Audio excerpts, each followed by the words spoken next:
Hello and welcome to Curry TV. So this is an Easter special mutton roast. So let's take a look at all the ingredients we'll be using for this recipe. Okay, this is 3 pounds of mutton, which is also goat or lamb of your preference.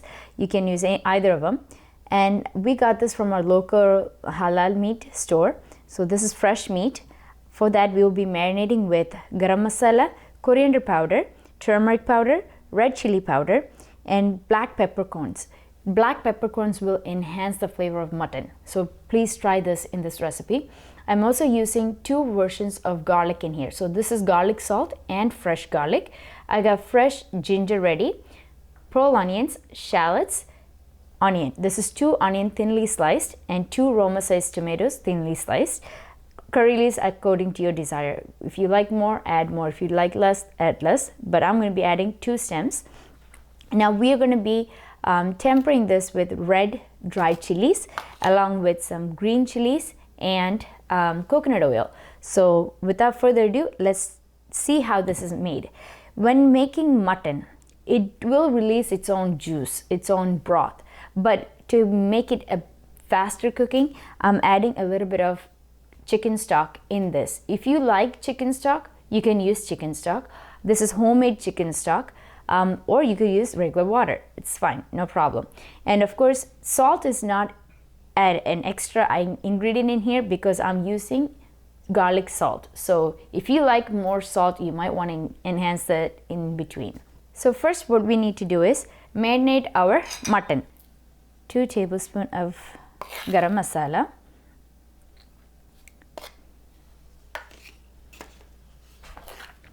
1 tablespoon of coriander powder. This is pre-measured 1 tablespoon of garlic salt. All of that goes in.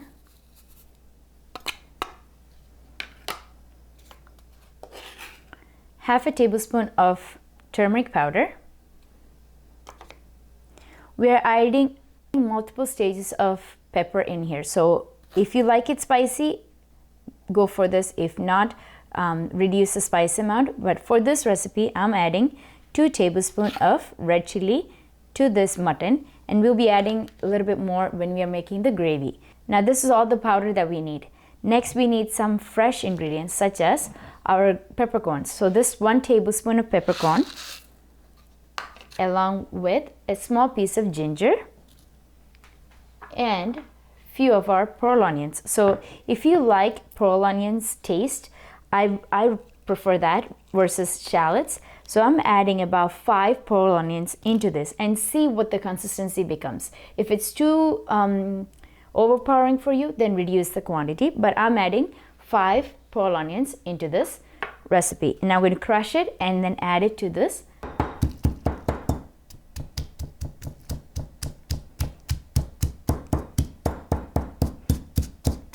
Okay, I got all my fresh ingredients grounded well into nice fine powder or crush, and so I ended up using 12 pearl onions in total. So try this. If you don't like that, like I mentioned, if it's too overpowering for you, you can reduce the quantity of pearl onions, but I feel this will help tenderizes that meat, add more flavor to it when we are making this into a roast. Now let's add all of this. You got to do this with your hand, so I feel much comfortable doing it with the hand. Make sure that all these ingredients are well incorporated in our mutton. Mutton is really different in taste wise. So if you like red meat flavor, then you will definitely enjoy this. So the local butcher that we always go to, he knows what sizes that we like. So if I say, I like this in the size of when I'm making biryani, so can you get it in that size? Then he will give it to me that. You also have an option to go ask him for minced meat, which is good for the kebabs and stuff like that. So it's really get to know your butcher a bit more, so he or she might be able to help you out. But this is actually really fresh mutton that I got. We usually go for a leg or a shoulder, but again, it's a baby goat, so roughly around 5 to 6 pounds, and I'm just using 3 pounds here. The next 2 pounds I'm reserving for something special. There's a lot of bone, so I was thinking of making a mutton stew out of it, so I'll show you that recipe too.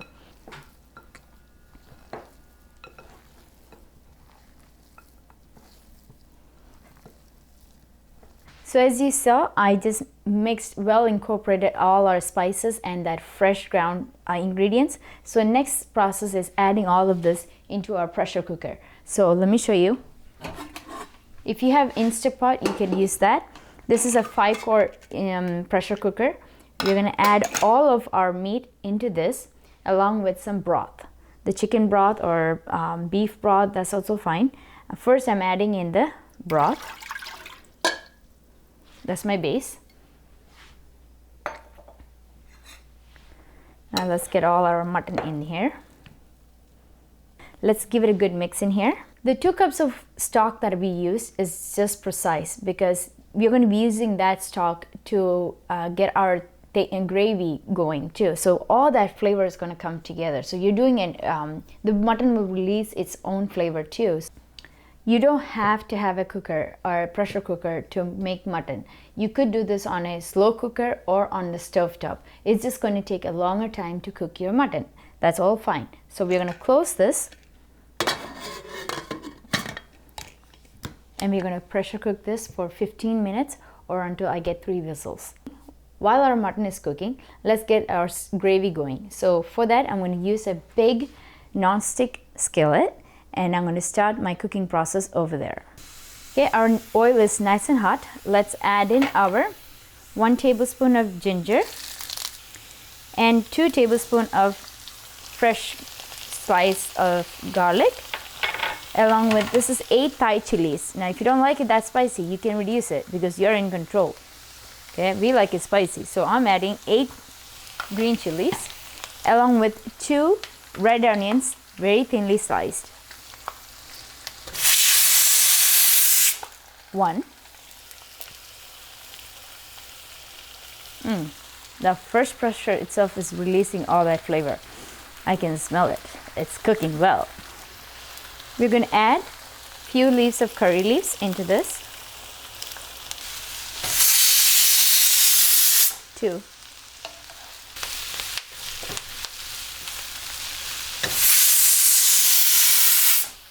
So I got 3 whistles. I'm going to turn off my stove and let that pressure release on its own, and then I'm going to open it and see where it is. Okay? If it requires, I'm going to turn it on again. If not, I think this is perfect.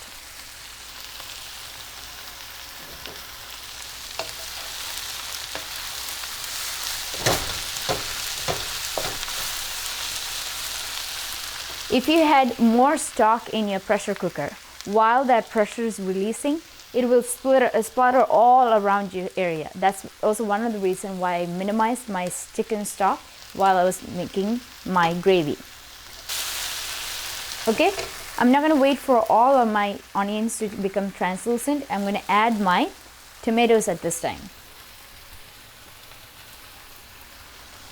This is 2 Roma-sized tomatoes, very thinly sliced. If you don't want it thinly sliced, you could also add tomato paste to this. That's also perfectly fine.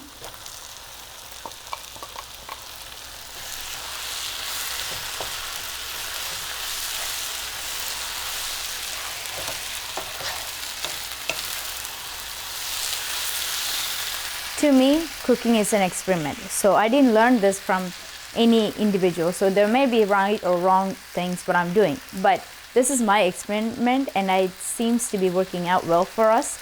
It's really tasty and everybody, this recipe is actually a finger licking recipe. Definitely try this out and you know what I'm talking about. Okay, you see my consistency? Now we're going to add in our spices. So there is a good portion of spices in our mutton. We are just going to flavor this. Okay, we already added 2 tablespoons of garam masala to our mutton, this is a special blend of garam masala. So when you're making your garam masala, which means a blend of spices, I have more of fennel in here. So if you don't like that fennel taste, it's really a smoky, nice, strong flavor. If you don't like it, you can reduce the quantity. And I will show you, I will have a video coming out soon for each variety of meat, what kind of garam masalas that you should put in. This is a mutton special garam masala. I'm going to add 1 more tablespoon to our gravy.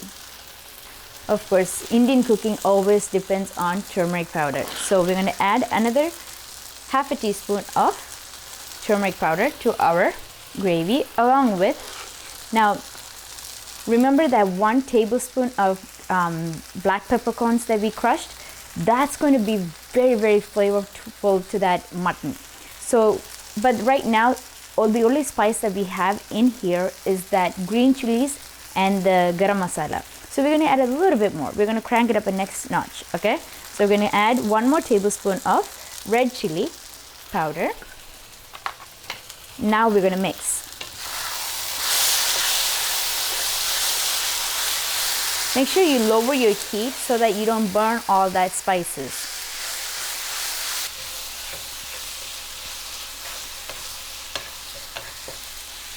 So it's been a few minutes and our gravy has become very, very thick. It's going to get even mushier. It's going to add more flavor. Let's check on our mutton. Ta-da! Oh my goodness. Oh, that flavor. Okay, let's add all of this goodness into our gravy.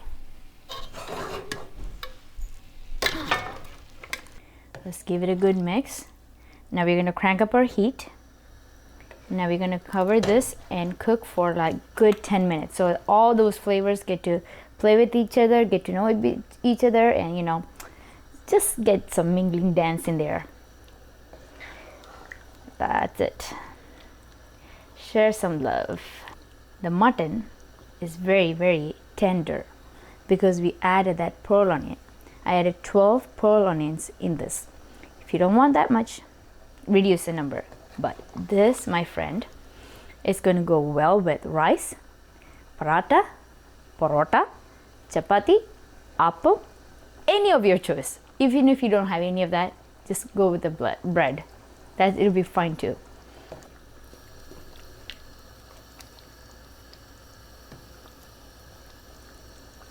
I'm going to cover this with the lid and I'm going to let that baby get to know each other, all their friends. So because they were cooking in 2 separate pans, they don't know, everybody doesn't know each other. Tomato might be surprising our mutton might be surprising our black pepper. So everything needs to get merged together. They need to get married. So I'm just going to give them that time.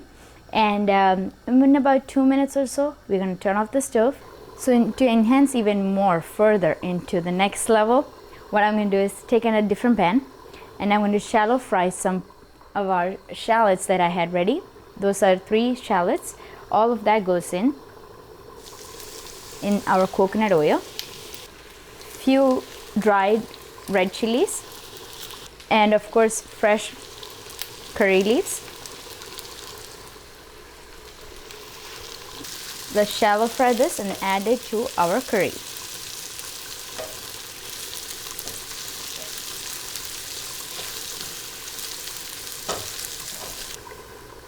Perfect simmer. I mean, this is just perfect. Now we're going to turn off the stove. Before I pick that up to release all that aroma, I'm just going to wait for this to be ready and then I'll show you, right? But the gravy and everything is thickened. Okay, this is also perfect. I'm going to turn off my stove. Now we're going to add all of this into that.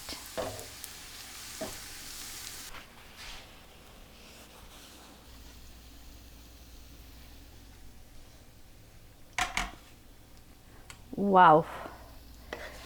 Oh wow. Only if you were here, you could smell this goodness. Okay, perfect. Let's add in all of our